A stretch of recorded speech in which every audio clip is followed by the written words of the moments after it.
Kalau dibilang bahaya, kebutuhannya untuk apa? Oke. Satu, umumnya kan orang itu berpikir adalah remap itu untuk performance. Padahal sebetulnya tidak untuk performance juga, untuk safety juga bisa.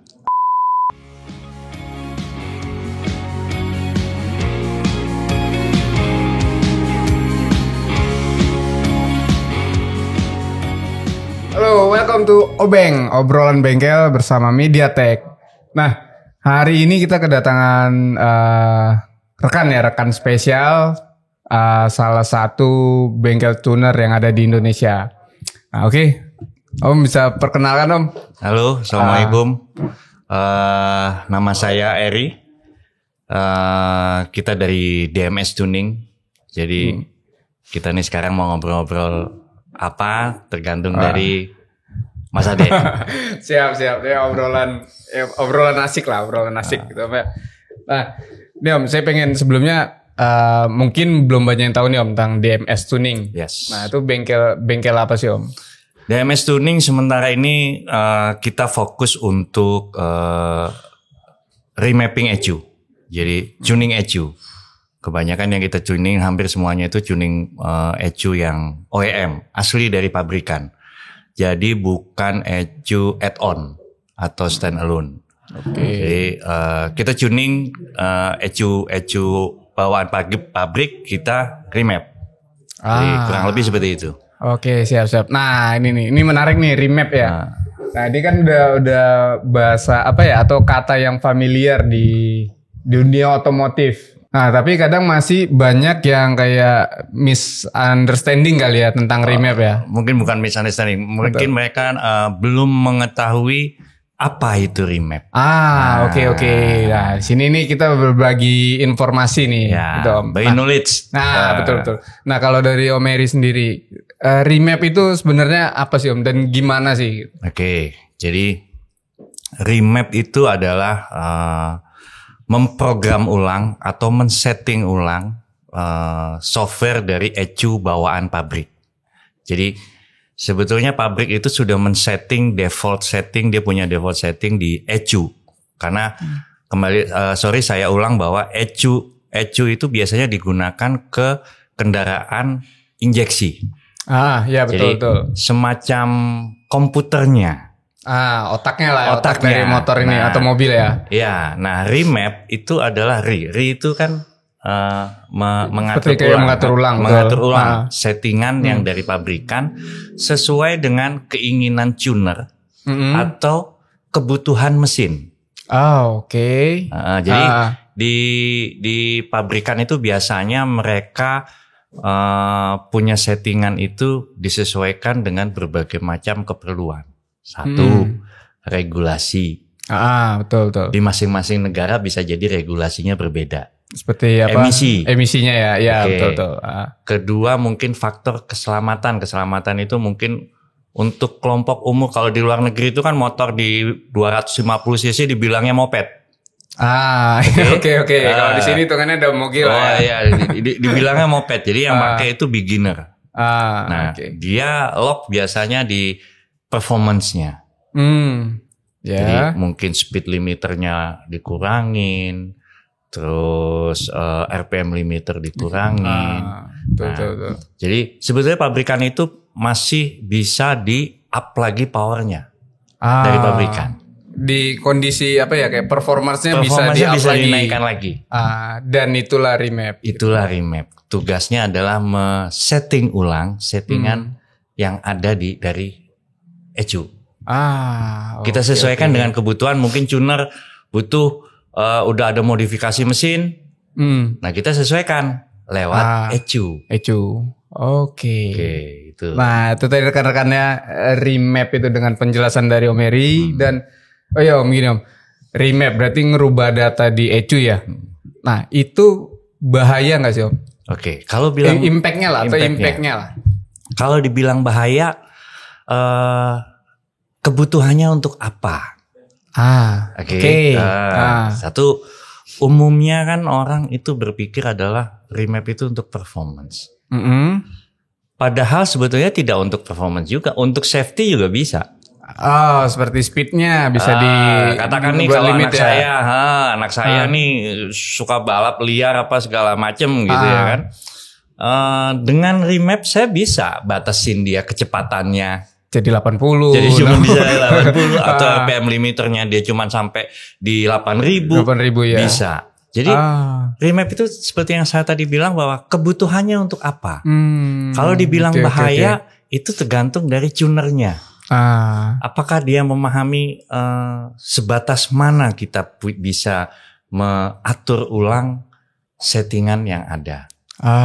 Jadi kalau cuman asal saja nyetingnya, tidak punya basic knowledge-nya, belum punya pengalaman dan tidak didukung oleh tools yang memadai, ya mesin berantakan. Berarti remap itu sebenarnya aman. Saat saya ketemu alat dan orang yang tepat. Ya. Gitu ya. Tools yang memadai, alat yang tepat, dan kemampuan dari tunernya. Oke, siap. Nah, itu tadi ya rekan-rekan nih benar-benar apa ya?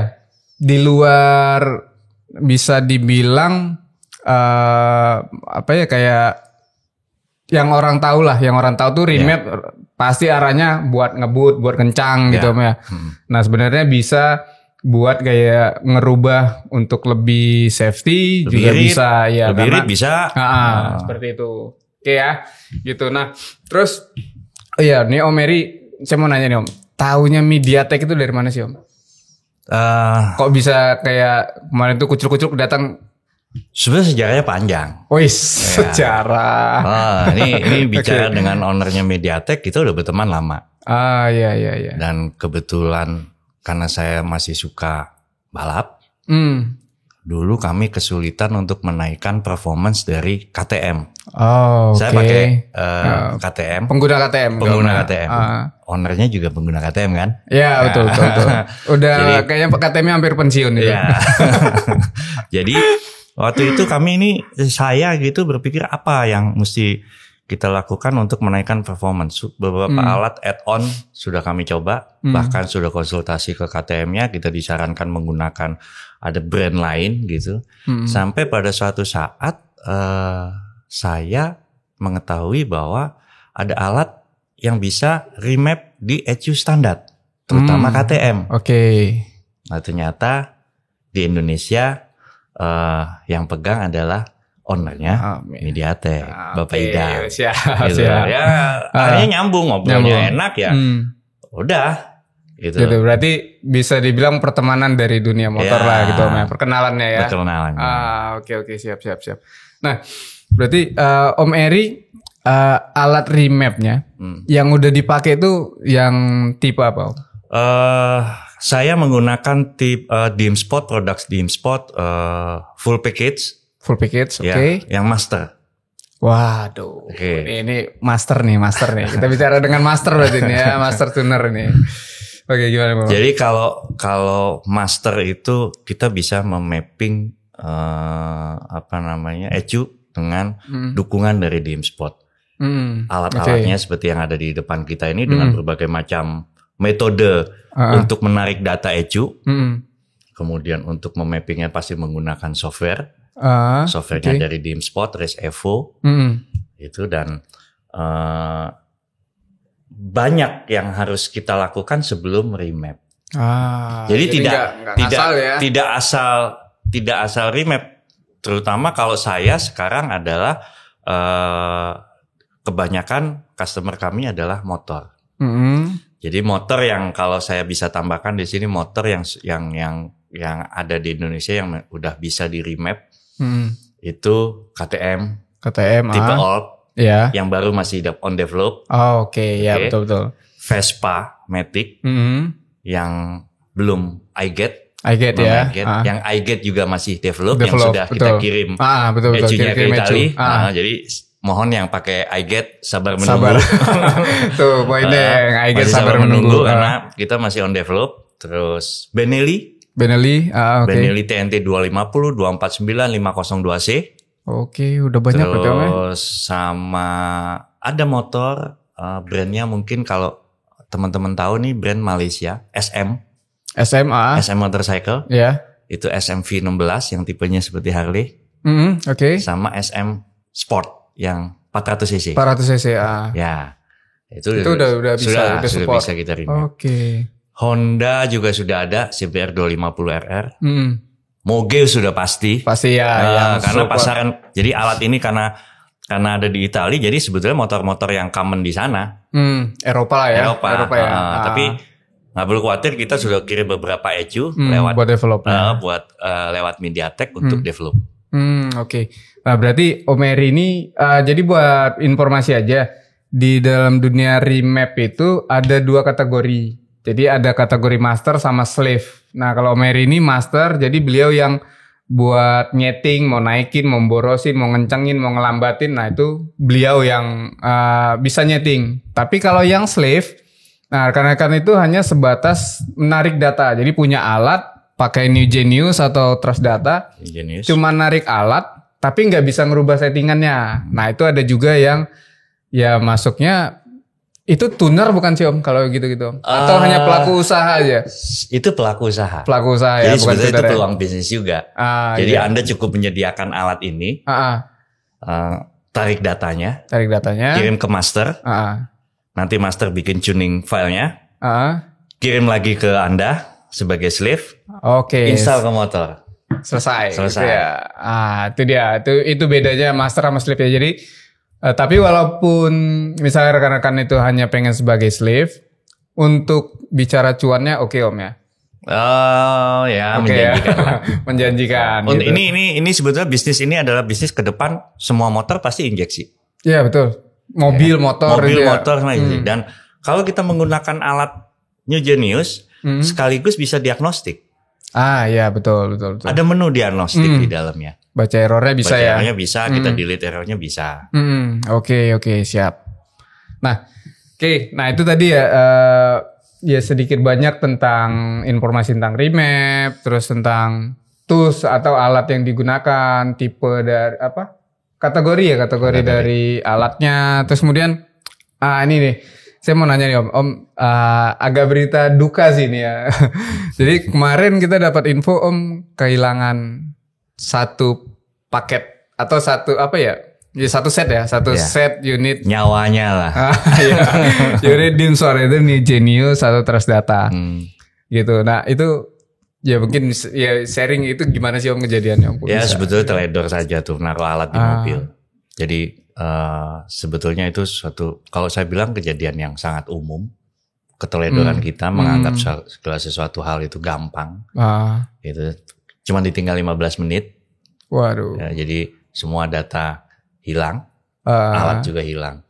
Tetapi nggak perlu khawatir bahwa karena saya pikir saya harus membeli ulang alat tersebut dari awal yang harganya mungkin bisa ditanyakan ke salesnya MediaTek. Jadi saya berpikir keras bagaimana caranya. Hanya saya ngobrol dengan ownernya Mas Idam. Kami diberi satu kemudahan support bahwa software tidak usah beli lagi. Jadi beli tools, hanya alatnya aja. Tools yang hilang saja. Oke. Dan itu cukup melegakan buat saya karena sudah banyak ini yang WA karena malam ini juga sudah ada jadwal untuk remap Vespa, dan buat teman-teman yang Vespa terutama yang Trivi, baik itu LX atau Primavera, jadi nggak perlu khawatir. Alatnya sudah siap, kita bisa bekerja kembali. Bisa langsung meluncur ke DMS ya. Nanti kalau misalnya kontaknya nanti bisa kita share gitu. Jadi atas dukungan MediaTek dalam waktu kurang lebih 3 hari ini, 3 hari ya, kita bisa bekerja lagi. Asik, mantap. Nah gitu. Oke, terus gitu Om. Ini kan bisa bilang alat remap di pasaran itu bermacam-macam ya. Nah, sepengalamannya Om Eri selama memakai DIMSWOR itu gimana Om? Ya kita bicara fair aja lah. Ya, jadi sebetulnya alat remap itu di luar banyak ya. Alat di luar banyak dengan berbagai macam versi, berbagai macam menu, option dan segala macam. Saya menggunakan DIMSWOR karena dukungan after sales-nya. If any something dengan apa yang saya lakukan, pada saat itu juga saya bisa menghubungi DIMSPOT Italia. Langsung ke Italia. Dan kita selama ini kan setiap kali mapping atau menggunakan alat ini harus selalu terhubung dengan internet. Server mereka. Jadi terpantau semua apa yang kita lakukan.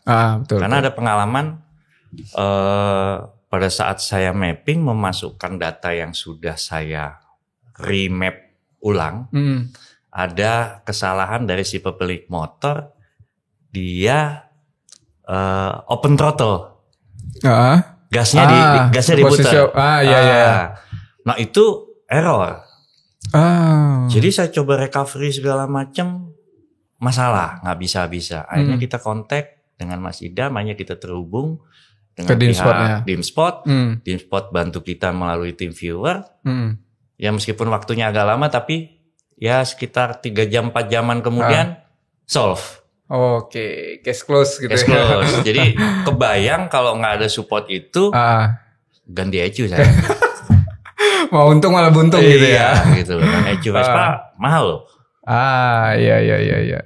Belum ECU yang lain-lain ya. ECU yang lain-lain. Jadi ya satu, kedua, alat ini selama saya lihat alat yang lainnya, menurut saya lebih mudah pengaplikasiannya.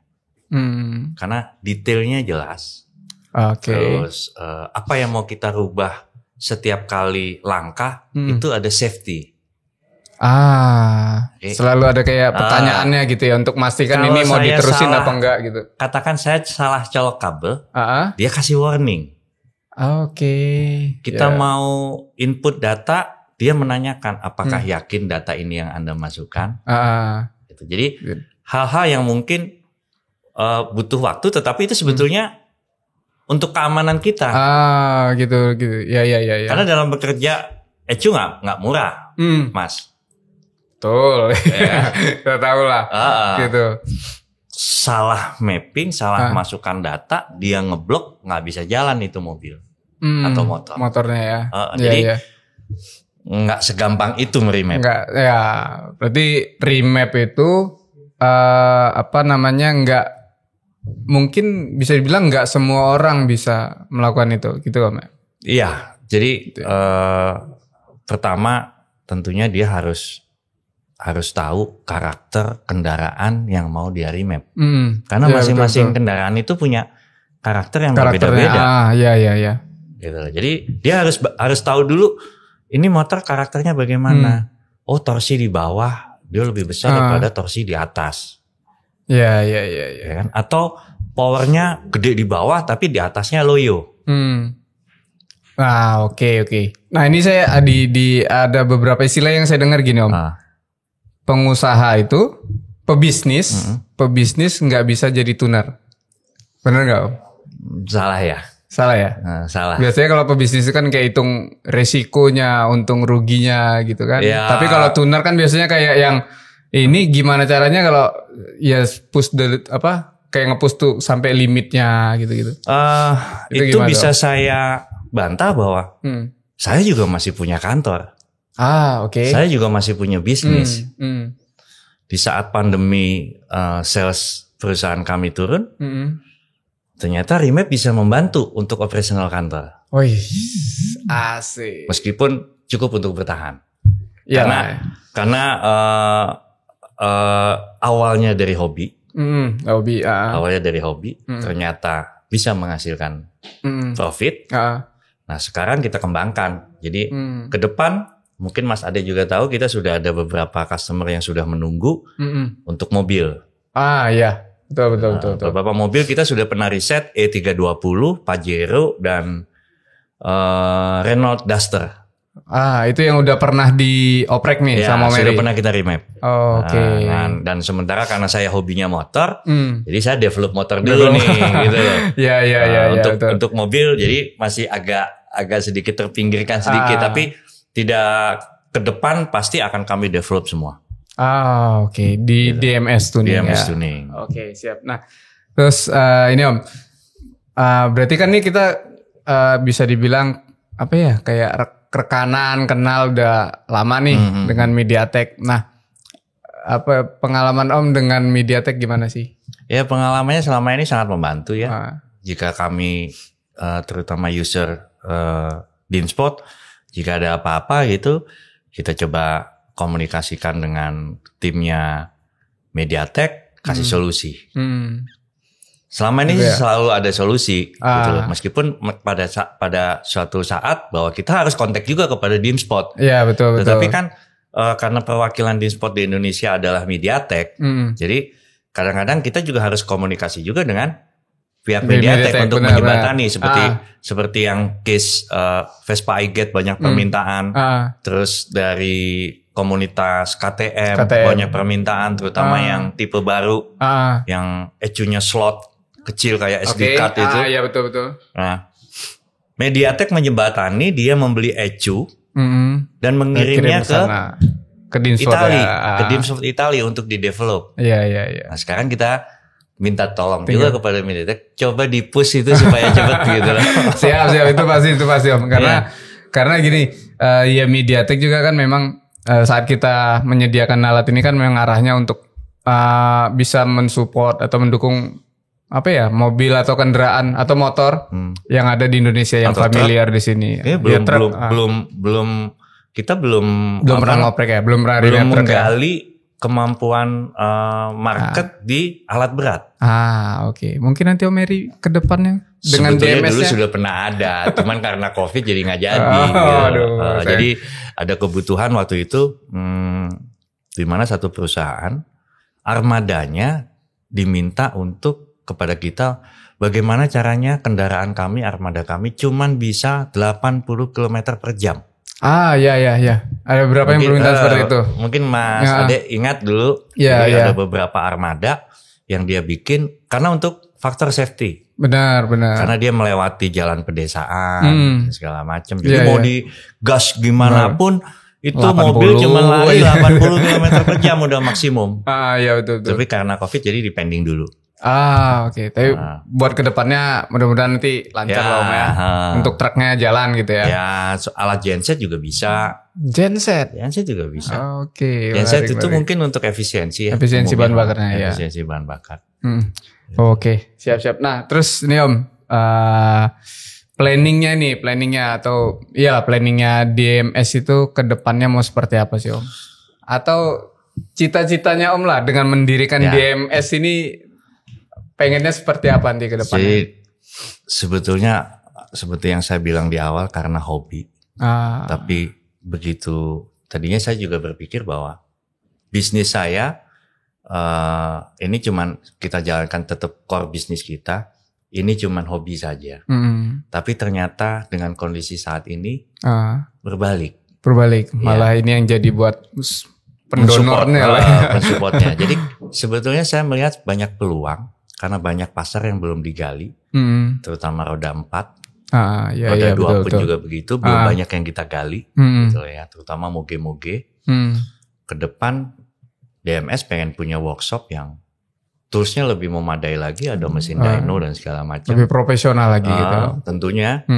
Dan untuk menjembatani itu, sementara ini kami DMS Tuning bekerja sama dengan bengkel-bengkel. Oke. Jadi ada bengkel yang sudah mempersiapkan mesin dyno. Jadi nanti kita bikin paket, dia yang bikin mesinnya, kita yang remap dynonya di tempat dia. Jadi paket katakan bore up, mapping plus dyno. Wah sih. Porting polish, remap plus dyno.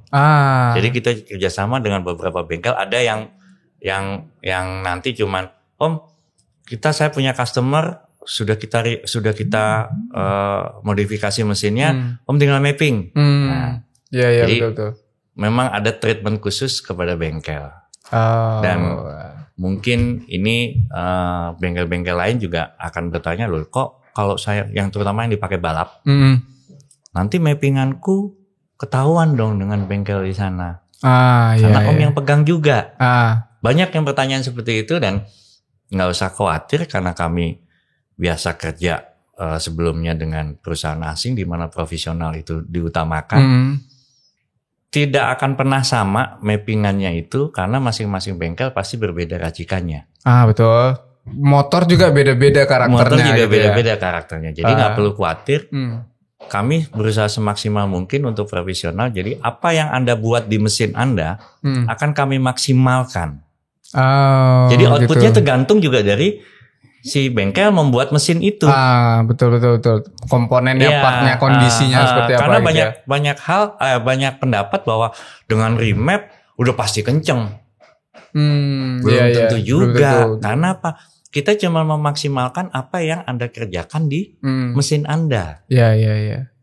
Berarti banyak faktor X-nya lah banyak ya. Faktor X. Tapi kalau peningkatan, saya jamin pasti ada.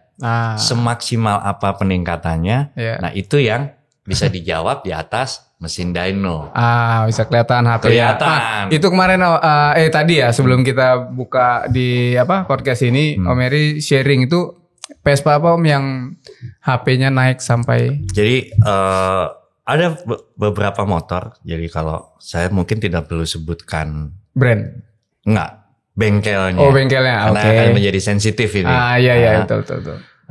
Ya kalau anak-anak Vespa yang biasa main di malam, berarti mereka juga akan tahu. Jadi dia speknya porting polish, camnya juga dimodifikasi, CVT-nya dimodifikasi, di mana ini motor Primavera. Kalau dia standar saja, kita dyno itu sekitar di 7 sampai 8 HP. Itu di atas mesin dyno mainland. Di mana mainland itu angkanya kenal pelit. Presisi lah. Presisi gitu ya. pelit. Mungkin kalau di mesin dyno lain angkanya akan lebih tinggi. Oh gitu. Bisa beda juga. Kalibrasinya berbeda. Oke. Jadi kalau mau membandingkan harus di alat yang sama. Iya. Jangan Anda di alat yang berbeda terus dibandingkan dengan alat yang ini, hasilnya pasti berbeda. Oke. Pada saat di dyno awal, sebelum dilakukan modifikasi oleh si mekanik, si bengkel itu, dia sekitar dapat 7,5 sampai 8 HP-an lah. Tapi setelah dimodifikasi, kita remap, dia bisa dapat di 14,8 HP. Dan itu hampir 100% ya naiknya ya. Tapi mesti diingat, untuk menaikkan performa tersebut dibutuhkan effort yang sangat tinggi. Nggak ngasal gitu. Gitu. Jadi dia menggunakan fuel khusus untuk balap, di mana oktannya 116. Itu ya pasti sangat ngasih pengaruh lah di situ. Tapi ini nggak ngomong mesin standar jadi begitu, tetap harus ada modifikasi. Betul. Mungkin mesin standar pabrik dari 7 HP langsung naik 14 HP, itu nggak mungkin. Iya. Dia melakukan modifikasi, tetapi kalau di balap itu istilahnya standar porting. Standar porting, betul. Ya, jadi piston masih standar. ECU standar. ECU OEM ya standar, kan? Tapi kita mapping. Iya betul. Gitu. Jadi dia bisa naik seperti itu, dan saya salut dia bisa effortnya bisa setinggi itu, dan digeber di atas mesin dyno sekitar 1,5 jam. Aman. Itu ya. Kalau remap motor ketemu tuner yang tepat, itu juga. Dan mekanik yang jago bikin mesin ya. Mekanik racikannya juga bagus, bakal ketemu performa motor atau mobil yang maksimal. Itu. Nah terus ini terakhir nih Om. Nah tadi kan kita bicara ada DMS tuning apa segala macam. Nah mungkin Om bisa sekalian sharing DMS tuning itu adanya di mana? Jadi DMS atau tuning ada IG-nya apa segala macam. Jadi kalau DMS tuning itu kondisi saat ini kita bisa visit ke bengkel-bengkel kalian. Bisa langsung door to door gitu. Bisa, karena biasanya mereka mapping mintanya waktu-waktu tertentu supaya tidak diintip oleh kompetitornya. Karena ini persaingannya sangat kencang nih di Vespa terutama. Atau bisa datang di ada workshop kita di Pondok Labu, Margasatwa Raya. Nanti bisa cek di IG-nya DMS Tuning 71. DMS Tuning 71. Ya. Oke, siap tuh buat semuanya ya. 71. Bisa nanti langsung cek dan dicek di IG-nya DMS Tuning. Nah, di situ juga ada nomor WA, bisa ngobrol dulu apa yang dibutuhkan atau keluhannya apa. Oh ya, satu lagi Mas. Sebelum remap yang perlu diperhatikan adalah kondisi kendaraan Anda harus running well. Oh. Jangan ada masalah, cek engine jangan nyala. Jadi kondisi mesin itu sudah siap. Benar-benar sehat lah. Benar-benar sehat. Oke. Untuk bisa mendapatkan hasil yang maksimal. Itu catatan khusus berarti itu. Jadi jangan nanti motornya udah kondisinya nggak sehat tapi pengen bagus performanya. Jadi mungkin ada tambahan bahwa remap itu memaksimalkan, bukan mengatasi masalah. Itu ceritanya lain lagi. Bisa juga dengan case tertentu bisa juga seperti error dan segala macam. Kita tarik datanya, kita flashing, kita masukkan data baru. Itu bisa. Jadi remap dengan flashing berbeda. Ya betul. Kalau istilah kami flashing. Flashing ya. Kalau flashing itu lebih kayak ke repair ECU kali ya. Repair ECU. Jadi kadang memang ECU itu software itu sometimes itu kayak nge-crash gitu, nge-bug. Ada errornya yang numpuk karena kan di sini ada memori. Betul. Dan itu pernah terjadi dan ada di video di YouTube-nya MediaTek-nya itu kita ada video tentang ECU Maserati. Kita cloning ECU, yang satunya awalnya rusak jadi bagus. Nah, itu tapi nanti ditonton di video yang lain ya. Dicek di channelnya MediaTek tuh. Oke Om Eri, paling gitu dulu obrolan kita sore ini. Karena Om Eri udah ada job lagi nih, udah ditunggu. Dan semoga kedepannya kita bisa ngobrol nyantai lagi Om di Obeng. Ini nanti, kayaknya yang kurang nih cuman kopinya dong. Kita juga ada rencana nanti, jadi kalau nanti kita mau ada project remap motor Vespa balap. Mungkin nanti Mas Ade bisa kita undang. Asik. Bisa kolaborasi kita. Siap, bisa banget Om, Om. Jadi on dyno. Bisa. Apa yang harus kita lakukan? Before dan afternya akan kelihatan di situ. Jadi siap. Oh, kalau itu ditunggu banget itu. Ditunggu banget kita. Jadi nggak cuman bahwa kita ngobrol begini, tapi memang kita tunggu ini kenapa? Karena selama ini owner Vespa motor balap itu nggak mau di-update di Instagram kita. Ya, kita tahu lah. Satu dan lain hal lah. Gitu. Oke, siap. Kalau itu ditunggu banget Om infonya, nanti berkabar aja. Kita lagi siapkan motornya. Nanti moga-moga kalau udah siap, nanti Mas Ade kita undang. Siap. Nanti dengan tim kita akan datang. Siap. Oke. Om, makasih banget. Sukses buat DMS-nya. Dan ya walaupun pandemi atau apa ya tetap running, tetap semangat.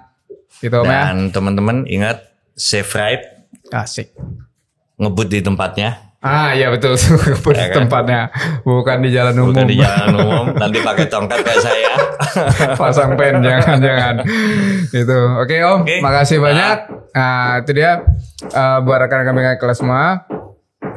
Terima kasih buat yang udah nonton. Jangan lupa di subscribe ya channel YouTube-nya MediaTek. Diklik tanda loncengnya. Di share juga. Di komen-komen, apa aja komennya boleh, yang penting sopan gitu. Bengkel naik kelas, MediaTek teknologinya. Bengkel maju, bengkel naik.